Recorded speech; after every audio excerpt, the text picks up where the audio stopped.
Those of us that love God cannot sin against Him. Now I know what that sounds like. It sounds fake. It sounds impossible.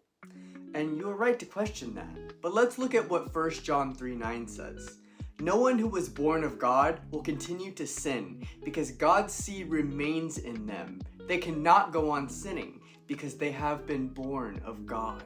I actually like the Amplified version better because it breaks it down more clearly. It says, no one who was born of God deliberately, knowingly, and habitually practices sin. That's the key. Deliberately, knowingly, habitually. Let's break this down, and I'll use myself as an example. I'm a man born of Christ, but I'm also a sinner by nature.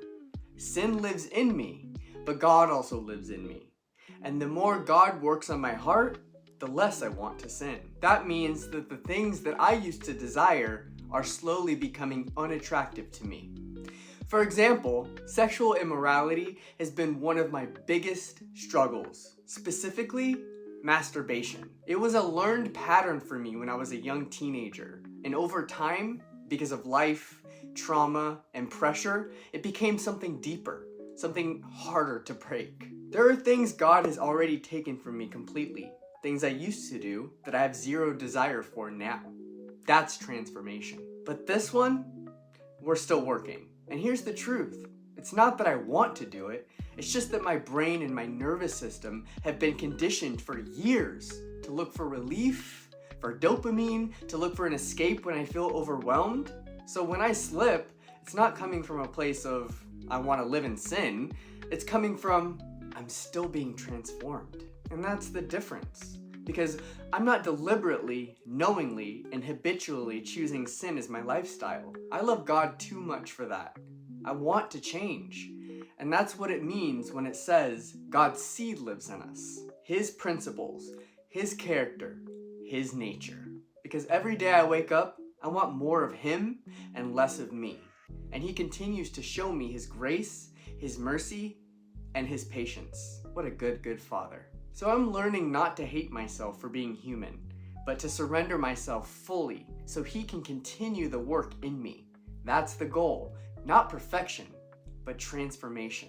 And it says that His seed remains in us permanently, that we are transformed, renewed, and set apart for His purpose, not ours. We try to figure out who we are, what our lives mean, and what we're supposed to do, but God already knows. And honestly, my brain can't even fully process that.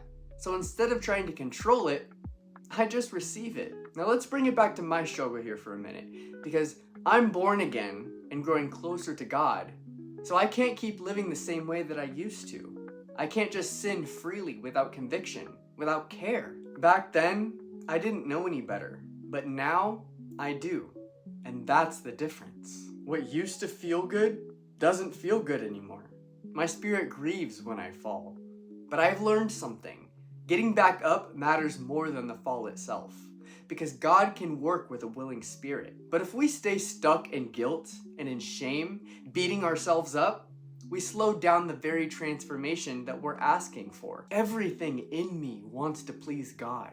So when my flesh wants something else, it's my responsibility to align myself with God's will. And when you do that, watch what God will do in you, with you, and for you. If you'd like to continue growing with me spiritually, feel free to like and subscribe, and I'll see you in the next video.